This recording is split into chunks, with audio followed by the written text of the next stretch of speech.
और बच्चों कैसे हैं आप सभी लोग। जैसा कि आपको याद होगा हम लोगों ने वेव ऑप्टिक्स का पार्ट जो है वो कंटिन्यू किया था और उसमें कोहेरेंट सोर्सेज के बारे में बात की थी, है ना।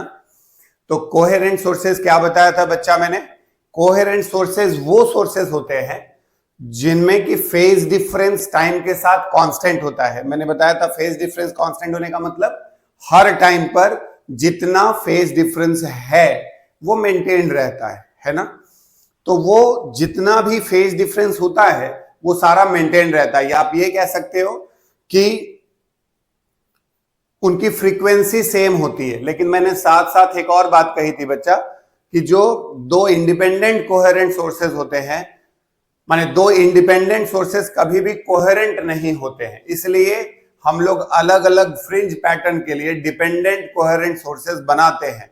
जैसे यंग्स डबल स्लिट एक्सपेरिमेंट में दो जो अपर्चर या स्लिट होता है वहां से लाइट जाती है जो कि डिपेंडेंट है। तो ऐसा मैंने पिछले वीडियो में बताया था और आप लोग उसे देख सकते हैं। तो यहां पे सबसे पहले बच्चा हम थोड़ा सा बेसिक्स पर काम करेंगे जो कि आपने वेव ऑप्टिक्स या वेव में भी पढ़ा होता है, but we need to connect all दो डिस्कशन। तो हम लोग उसे कनेक्ट करेंगे। मैं मान लेता हूं कि अगर कोई एक प्रोग्रेसिव वेव रहा होगा बच्चा जिसका इक्वेशन अगर लिया जाए y is equals to a sin omega t at x equals to 0। अगर हम x बराबर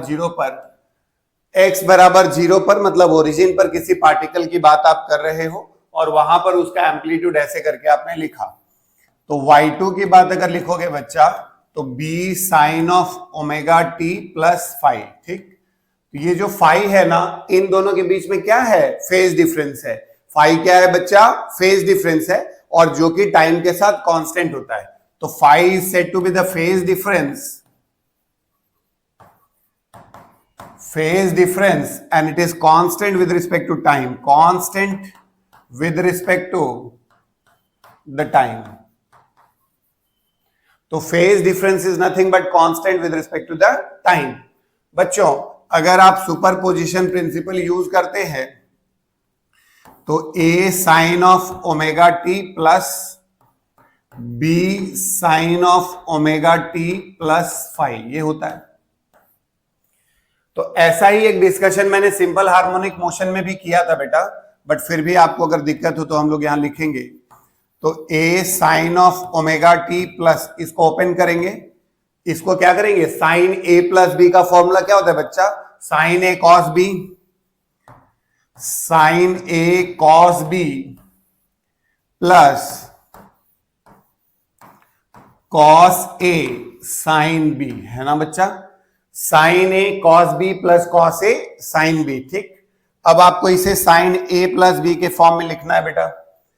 तो जैसे लिखना है आप साइन ऑफ ओमेगा टी को एक तरफ कर लीजिए। बोले सर ऐसा कैसे लिख पाएंगे हम? तो यहां a दिख रहा है मुझे, तो मैंने a लिख लिया, और यहां b कॉस फाइव दिख रहा है, मैंने यहां कॉमन ले लिया, तो b कॉस फाइव लिख लिया बच्चों यहां पर, प्लस और ये होगा b साइन ऑफ फाइव और कॉस ऑफ ओमेगा टी। ठीक, इस पार्ट को हम यहां r कॉस थीटा ले लेते हैं बच्चा, और इस पार्ट को हम यहां r साइन थीटा मान लेते हैं। इससे फायदा क्या होगा? So y is equals to r, अगर हम कॉमन ले लेंगे तो sine of omega T cos of theta plus cos of omega T sine of theta. तो sine A cos B plus cos A sine B is equals to sine A plus B. So इसलिए यहां पर हो जाएगा sine of A plus B. ये हो गया बच्चा y is equals to R sine of omega T plus five. Correct है बेटा। Now sir a plus B बराबर R cos theta, a plus B बराबर आर कॉस थीटा और b sine five is equals to R sine theta. ये हो गया equation number 1 और ये है इक्वेशन नंबर 2। अगर हम 1 और 2 को ऐड करें बच्चा तो हम रिजल्टेंट एम्पलीट्यूड निकाल सकते हैं। अब हमें क्या चाहिए बताइए आप, हमें यहां पर हमें चाहिए यहां पर रिजल्टेंट एम्पलीट्यूड। तो रिजल्टेंट एम्पलीट्यूड के लिए 1 का स्क्वायर प्लस 2 का स्क्वायर, इक्वेशन 1 और 2 का स्क्वायर अगर बच्चों ऐड करोगे तो r का square is equals to a square plus b square plus 2ab cos phi होगा यहां पर। तो अगर आप r की वैल्यू लिखोगे तो ये हो गया root over of a square plus b square plus 2ab cos of phi, है ना बच्चों। तो यहां पर ये रिजल्टेंट हुआ बेटा कि r की value root over of a square plus b square plus 2ab cos phi के बराबर होगा। अब इसका मतलब क्या हुआ थोड़ा समझना बेटा, या बच्चे सभी लोग, बच्चे बच्चियों जो भी हो आप समझें। तो यहां पर एम्पलीट्यूड पता होना चाहिए और दोनों के बीच में फेज डिफरेंस पता होना चाहिए। अगर आपको दोनों इंडिविजुअल एम्पलीट्यूड पता है और अगर आपको फेज डिफरेंस पता है तो फिर बड़े ही आराम से आप यहां पर निकाल सकते हैं ना। तो आइए जरा यहां देखते हैं हम। अगर ए और बी, या ऐसे सोचिए, अगर यहां पर आप कहते हैं कि फाई की वैल्यू 0 हो गई, no phase difference at all. अब ये नो फेज डिफरेंस का क्या मतलब हुआ कि अगर ये एक वेव है और यहां पर दूसरा एक वेव है जिसका एम्पलीट्यूड ए के बराबर है और इसका एम्पलीट्यूड बी के बराबर है, इनके पोजीशन और डायरेक्शन मोशन में कोई भी गैप नहीं है बच्चा, तो इसको जीरो फेज सिचुएशन बोलते हैं। तो इस सिचुएशन में आर मैक्सिमम हो जाएगा A square plus B square plus 2ab, मतलब a प्लस बी। तो जीरो फेज डिफरेंस होगा तो मैक्सिमम एम्पलीट्यूड कितना होगा बच्चा, a प्लस बी। अगर मान लिया जाए कि फाई की वैल्यू पाई के बराबर हो जाए, तो यहां पे बच्चा अगर फाई पाई के बराबर है, फाई का मतलब हो गया फेज डिफरेंस, और यहां पे फेज डिफरेंस अगर पाई के बराबर है, तो अब यहां ध्यान दो बेटा, क्या हुआ देखो, यहां पर इन दोनों के बीच में कितने का गैप है, पाई, पाई 3 पाई 5 पाई। तो भी इस समय इसको ऑपोजिट फेज बोलते हैं, ये ऑपोजिट फेज है। जैसे उधर सेम फेज था, पिछला वाला सेम फेज कहते हैं, इसको हम ऑपोजिट फेज कहते हैं। तो यहां पे cos फाई की वैल्यू बच्चा -1 होती है, और इसका एम्पलीट्यूड अगर a है और इसका एम्पलीट्यूड b है, तो resulting amplitude a minus B हो जाएगा। तो r minimum is equals to बच्चा क्या होगा, a माइनस बी। तो यहां पे जब दोनों सेम फेज में होंगे तो maximum amplitude a plus B के बराबर होगा। ऑपोजिट फेज सिचुएशन में होंगे तो फिर maximum amplitude a minus B के सिचुएशन में होगा। अगर 90 डिग्री का केस हो, मतलब एक साइन में हो और एक कॉस में हो, तब उस सिचुएशन में phi is equals to R max is equals to root over of A square plus B square. ठीक है बच्चा, ये बात आपको ध्यान रखनी है। इसका मतलब जो एम्पलीट्यूड है वो a प्लस बी के बराबर हो सकता है या फिर a माइनस बी के बराबर हो सकता है, ये इसी के बीच में होना चाहिए।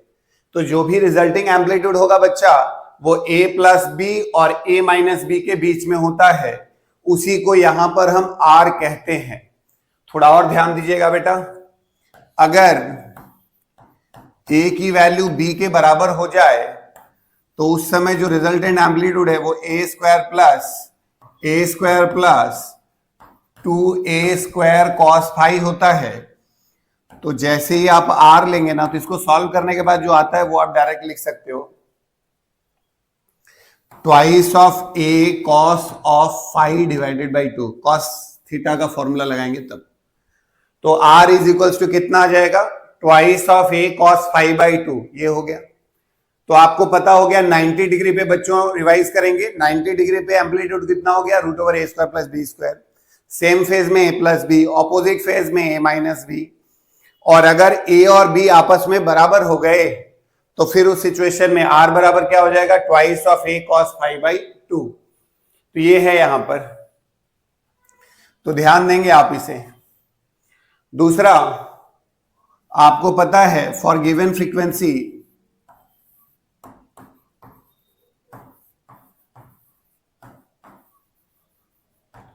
अगर फ्रीक्वेंसी गिवन हो तो इंटेंसिटी जो है वो एम्पलीट्यूड के स्क्वायर के बराबर होता है।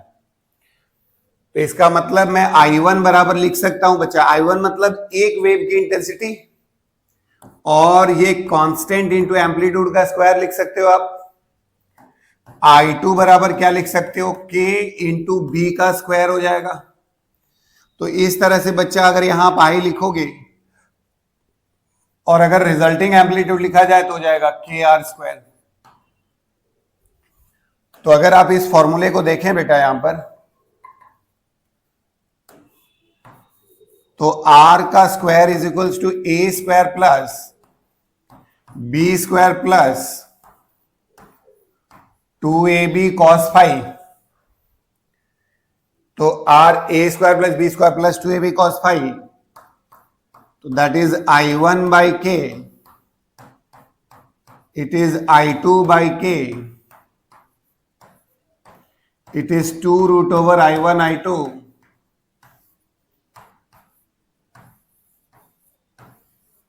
cos phi. तो K और K पार्ट यहां से कैंसिल हो जाएगा। तो इस तरह से I का वैल्यू जो है, वो जो I की वैल्यू है वो कितनी होगी, रूट ओवर ऑफ I1, या आप ऐसे सोच लीजिए I1 plus I2 plus 2 root over I1 I2 cos phi. तो I is equals to I1 plus I2 plus 2 root over I1 I2 cos phi. इसका मतलब रिजल्टिंग इंटेंसिटी दोनों इंडिविजुअल पे भी डिपेंड करेगा और साथ साथ किस पे डिपेंड करेगा बच्चा, फाई पर। दोनों के बीच में फेज डिफरेंस क्या है ये भी फर्क करेगा बच्चा। दोनों के बीच में फेज डिफरेंस क्या है इससे भी होगा, और इंटेंसिटी क्या है। तो एक्चुअल में I, अगर I1 और I2 आपस में बराबर हो जाते तो क्या होता, तो I बराबर I1 plus I2 plus root over I1 I2 cos phi. तो यहां से हमने कहा 2I0 plus 2I0 cos phi. तो बच्चा क्या होगा, 2I0 इंटू होल ब्रैकेट, यहां क्या करेंगे हम लोग, कॉमन ले लेंगे, तो 1 प्लस कॉस ऑफ फाई होगा बच्चा। 2I0 कॉमन लोगे तो आप 1 को हटाओगे तो 5/2 वाले फॉर्मूले से, into 1 plus 2 cos square 5/2 minus of 1। तो ये एकदम दिमाग में बैठा दो बच्चा, मिस नहीं होना चाहिए। I बराबर क्या आया, 4I0 कॉस स्क्वायर 5/2, क्या होगा बच्चा, I बराबर 4I0 कॉस स्क्वायर 5/2। बहुत इंपॉर्टेंट रिजल्ट है ये बहुत इंपॉर्टेंट रिजल्ट है कि I is equals to how much, 4I0 cos square 5/2। I is equals to 4I0 cos square 5/2 बच्चा, यही होगा। तो इसका मतलब क्या हुआ, अगर cos फाई (2) की वैल्यू प्लस माइनस 1 के बराबर हो जाएगा बच्चा, तो अगर ये वाली वैल्यू बाबू अगर ये प्लस माइनस 1 के बराबर हो जाए तो यहां पे I मैक्स बाबू कितना होगा बता दो जरा सा, 4I0। तो ये कितना हो जाएगा, 4I0। तो I मैक्स की वैल्यू कितनी हो गई, 4I0। तो I मैक्स की वैल्यू क्या हो गई, 4I0। करेक्ट है बेटा। तो यहां पे हो गया I max is equals to 4I0। अगली बात करता हूं बच्चा। तो अब इसका मतलब ये हुआ कि आपको मैंने वो जब SHM पढ़ाया था तो मैंने पाथ डिफरेंस और फेज डिफरेंस के बीच में एक रिलेशन बताया था कि 2 pi by lambda into delta x. Wave मैंने जब बताया था तो फेज डिफरेंस और पाथ डिफरेंस के बीच में रिलेशन होता है, तो इसे हम कहते हैं पाथ डिफरेंस और इसे हम कहते हैं फेज डिफरेंस। तो एक हो गया बच्चा फेज डिफरेंस और दूसरा हो गया पाथ डिफरेंस।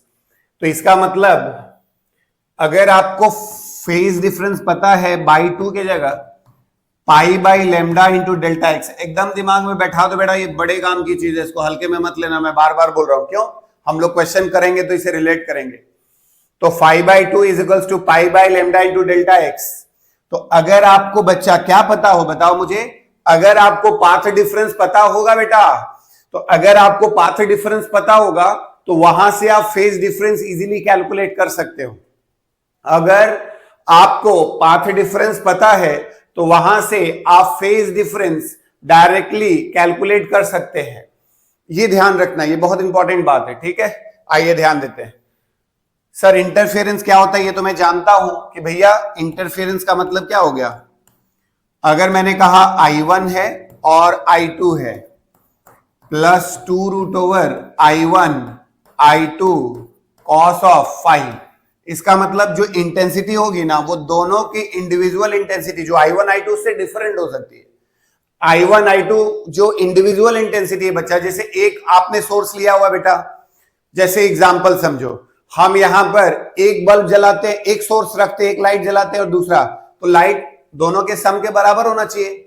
अगर दोनों के सम से डिफरेंट हो जाए, डिफरेंट मतलब ज्यादा भी हो सकता है और कम भी हो सकता है, तो अगर फाई की वैल्यू पॉजिटिव होगी तो ज्यादा हो जाएगा, अगर cos फाई की वैल्यू पॉजिटिव होगी तो ज्यादा हो जाएगा, और अगर cos फाई की वैल्यू नेगेटिव होगी तो कम हो जाएगा, है ना बच्चों। इस तरह से अगर आप I की बात करेंगे तो I1 plus I2 plus 2√I1 I2 cos 5 हो जाएगा बेटा। I1 plus I2 plus 2√I1 I2 cos 5 हो जाएगा बेटा। तो अब हमें यही देखना है कि इंटरफेरेंस क्या होता है।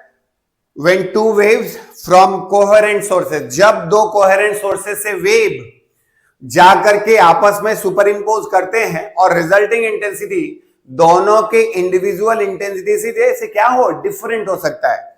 जो रिजल्टिंग इंटेंसिटी है अगर वो दोनों के सम से डिफरेंट हो जाए, अगर रिजल्टिंग इंटेंसिटी दोनों के सम से डिफरेंट हो जाए, या तो दोनों के सम के बराबर आ गया या उससे कम हो जाए, तो हम कहते हैं जी वो तो इंटरफेरेंस है, ठीक है। तो आइए हम लोग देखते हैं यहां पर condition for constructive interference. Condition for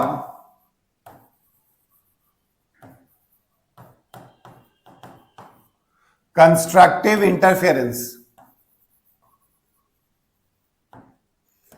तो कंडीशन फॉर कंस्ट्रक्टिव इंटरफेरेंस, तो कंस्ट्रक्टिव का मतलब होता है इंटेंसिटी बढ़नी चाहिए। तो इसके लिए cos फाई की वैल्यू सब समय याद रखना बच्चा कितनी होती है, +1 के बराबर होती है। अब ये +1 का क्या मतलब है मैं समझाता हूं।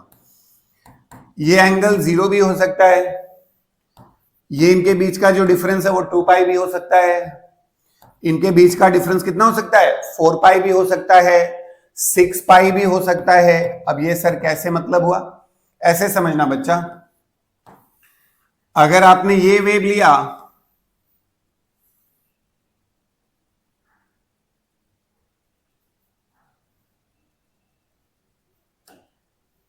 अगर आपने ये वेव लिया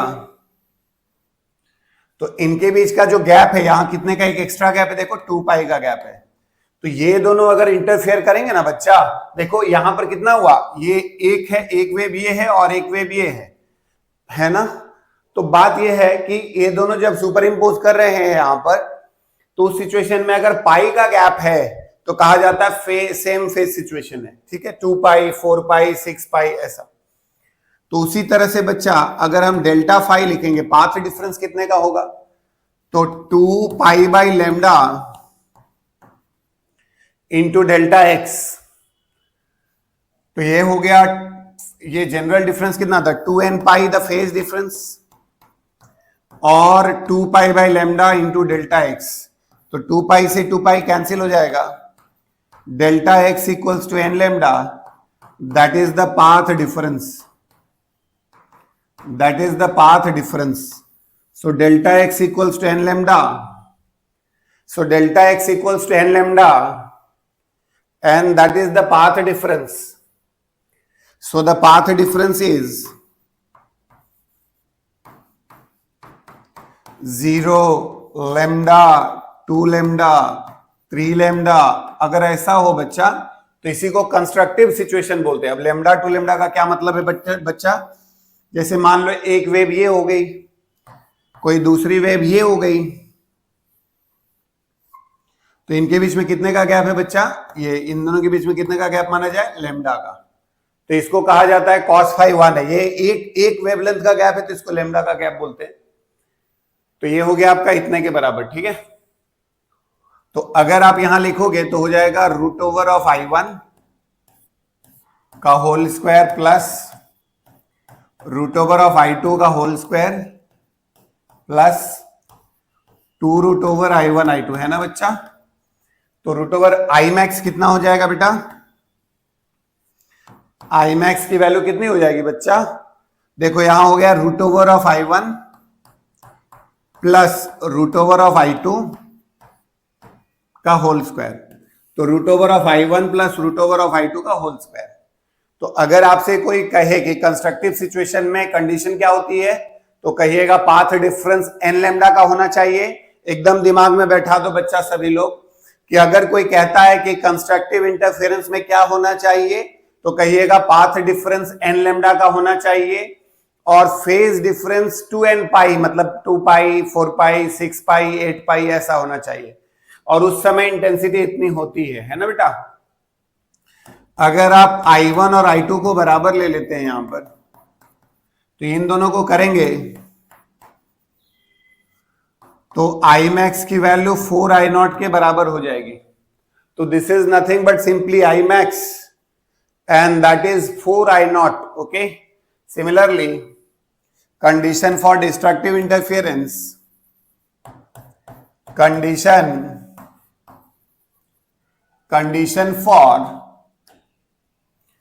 condition for destructive interference बच्चा, तो डिस्ट्रक्टिव इंटरफेरेंस के लिए cos phi की वैल्यू कितनी होनी चाहिए? -1। -1 का मतलब phi क्या हो सकता है बच्चा? Pi, odd value of pi, odd factor of pi, odd factor of pi, pi, 3 pi, 5 pi. So that is how much you see. अगर यहां से हम ये लेते हैं और ये अगर आप ये लेते हैं तो इनके बीच में गैप कितना हो गया बताइए मुझे? पाई का। तो ये जब सुपर इंपोज करेंगे ना तो फिर वैसा ही होगा। तो फाज 2 pi by lambda into delta x, ये कितना है बच्चा? 2n minus of 1 into pi, ठीक। तो phi is equals to 2n minus 1 into pi. तो delta X is equals to, pi से पाई कट जाएगा बच्चों, दिस इज 2n माइनस 1 और यहां पे लैम्डा मल्टीप्लाई हो जाएगा तो आ जाएगा लैम्डा बाई 2। तो क्या याद रखना है आपको बताइए मुझे? Delta X is equals to 2n minus 1 into lambda by 2। मतलब क्या हो गया? Lambda by 2, 3 lambda by 2, 5 lambda by 2। अगर ऐसा है ना तो इस सिचुएशन में डिस्ट्रक्टिव सिचुएशन होता है, डिस्ट्रक्टिव इंटरफेरेंस होता है। तो यहां से बेटा अगर आप इस बात को यहां लिखते हैं तो I मिनिमम में अगर I1 और I2 आपस में बराबर हो जाए तो I मिनिमम की वैल्यू कितनी हो गई बच्चा? Root over of I1 minus of root over I2 का whole square. So I minimum is equals to root over of I1 minus of root over I2 का होल स्क्वायर। ऐसा यहां पे हम लिख सकते हैं। और अगर ये बराबर हो गए तो I मिनिमम कितना होगा? 0 हो जाएगा। इसका मतलब जब दो वेव्स जाके कहीं सुपर इंपोज करेंगे तो वहां डार्क फ्रिंज मतलब इंटेंसिटी नहीं है, तो उसको बोलते हैं डार्क फ्रिंज। डार्क फ्रिंज जहां पे अंधेरा होता है बच्चों, अंधेरा मतलब लाइट नहीं होती, जहां पे ज्यादा रोशनी होगी, इंटेंसिटी ज्यादा होगी, हम उसे ब्राइट फ्रिंज कहते हैं। और जहां पर डार्क होता है सिचुएशन, जहां पर डार्क होता है उसे हम डार्क मतलब जहां इंटेंसिटी मिनिमम होगी उसे हम डार्क फ्रिंज सिचुएशन कहते हैं, उसे हम डार्क फ्रिंज कहते हैं। तो डार्क और ब्राइट का कंडीशन यहां पे होगा। तो आपने क्या समझा बच्चा? फेज डिफरेंस इसमें कितना होना चाहिए? 2n-1 इंटू पाई के फैक्टर में होना चाहिए। और पाथ डिफरेंस क्या बोला था बच्चा मैंने? बाबू पाथ डिफरेंस क्या बोला था, बोलो। So delta phi is equals to what? 2n-1 into lambda by 2। ठीक है, ये गैप होना चाहिए, ये आप दिमाग में बैठा लीजिए, क्योंकि हम लोग YDSC करें या डिफ्रैक्शन करें तो इन सारे फेजेस में बच्चों आपको ये दोनों कंडीशन बहुत अच्छे से पता होना चाहिए, तभी आप अच्छे से रिलेट कर पाएंगे। तो अगर हम आई मैक्स और प्लस आई मिनिमम की बात करते हैं, आई मैक्स प्लस आई मिनिमम, या इनका रेशियो पहले निकाल लेते हैं।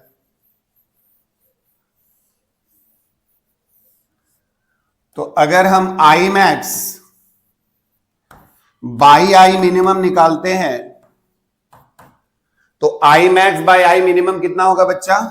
Root over of I1 plus root over of I2 का whole square divided by root over of I1 minus of root over I2 का होल स्क्वायर। तो root over of I1 plus I2 का whole square और root over I1 minus Y2 का whole square, ये आपको दिमाग में रखना है बच्चों, सभी को भूलना नहीं है। और दूसरी बात ये है, intensity is proportional to the square of the amplitude. इसका मतलब root over I1 I2 by I1 by I2 is equals to, आप क्या लिख सकते हो? A बाई B। तो जैसे ही आप यहां पे रूट लिखोगे तो आप ये लिख सकते हैं कि I max by I minimum is equals to A plus B का whole square, A by B plus 1 का whole square divided by A by B minus 1 का होल स्क्वायर। तो क्या हो जाएगा बच्चा? A plus B divided by A minus B का whole square. तो बड़ा पॉपुलरली आपसे आई मैक्स और आई मिनिमम का रेशियो भी पूछा जाता है। अगर हम I max plus I minimum की बात करते हैं, तो अगर हम I max plus I minimum करते हैं तो root over of I1 plus root over I2 का whole square root over I1 minus of root over I2 का होल स्क्वायर, अगर यहां हम लिखें तो क्या होगा ना बच्चों? प्लस माइनस वाला पार्ट कैंसिल हो जाएगा, तो यहां आएगा 2I1 प्लस I2, माने 2A square plus B square बचेगा बच्चा। वहीं पर अगर आप I maximum minus I minimum लिखते हैं तो आ जाएगा 4 रूट ओवर I1 I2। तो जैसे ही आप आई मिनिमम, आई मैक्स और आई मिनिमम का डिफरेंस अगर आप लिखें तो I max plus I minimum 4 root over I1 I2 by 2 I1 plus I2। अगर यहां पे आप लिखेंगे तो हो जाएगा 2 root over I1 I2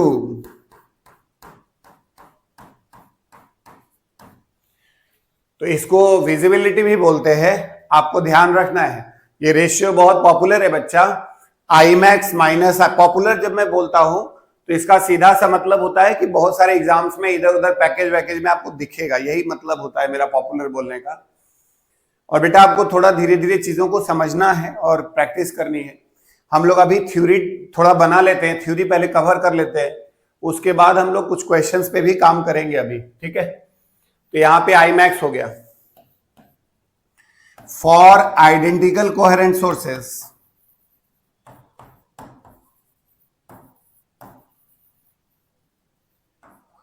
for identical coherent sources, so N identical, for N identical बहुत सारे कोहेरेंट सोर्सेज हो तो वहां पे आई मैक्स कैसे लिखा जाता है पता है आपको? सभी का individual I1 plus I2 plus I3 plus n times जो भी होगा होल स्क्वायर, और सारे आइडेंटिकल होंगे तो n I नॉट हो जाएगा। इसका मतलब n स्क्वायर I नॉट, ये दिमाग में आपको बैठाना है। तो अगर 2 सोर्सेज होंगे तो कितना होगा बच्चा? 4I not. 2 सोर्सेज होंगे तो 4I नॉट, 3 होंगे तो 9I नॉट, 4 होंगे तो 16I नॉट। ये दिमाग में आपको बैठाना है। दूसरा, for n non coherent sources, for n identical, for n identical, n for n identical non-coherent sources, non-coherent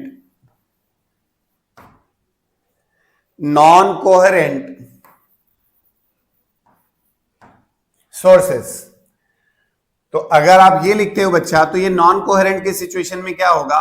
जो मैक्सिमम होगा वो I1 I2 सीधा जुड़ जाता है। नॉन कोहेरेंट में simple I1 plus I2 plus I3 plus I4 and so on, है ना? तो n times of I not बच्चा, ये दिमाग बैठा दीजिएगा। 2 बड़ा पॉपुलर पूछा जाता है बाबू।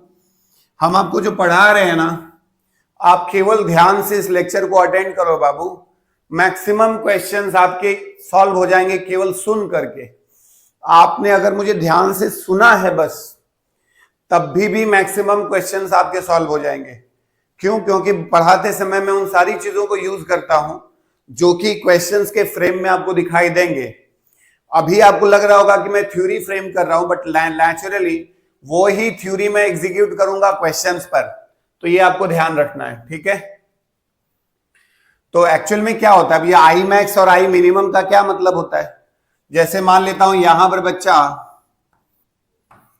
एक डिपेंडेंट सोर्स है कोई, तो यहां पे ये एक डिपेंडेंट सोर्स है कोई, और यहां पे ये एक डिपेंडेंट सोर्स है। तो ये एक डिपेंडेंट सोर्स हो गया, तो यहां से कोई लाइट ऐसे गई और डिपेंडेंट सोर्सेस है, यहां से लाइट गई और इन्होंने कंस्ट्रक्टिवली इंटरफियर किया। कंस्ट्रक्टिवली मतलब इनके बीच का मान लेता हूं पाथ डिफरेंस लैम्डा के बराबर है। इसने जो पाथ कवर किया बच्चा, इसका जो पाथ का लेंथ है और इसका जो पाथ का लेंथ है, इसमें लैम्डा का गैप है। इसमें जो पाथ का लेंथ है और इसमें जो पाथ का लेंथ है, उसमें लैम्डा का गैप है। तो फिर वो कंस्ट्रक्टिव सुपरपोजिशन करेंगे या कंस्ट्रक्टिवली इंटरफेयर करेंगे। अगर लैम्डा बाई 2 का गैप है तो वो डिस्ट्रक्टिवली सुपर इंपोज करेंगे। तो यहां पर ये जो बना, इसी को हम बोलते हैं ब्राइट फ्रिंज। क्या बोलते हैं बच्चा? Bright fringe.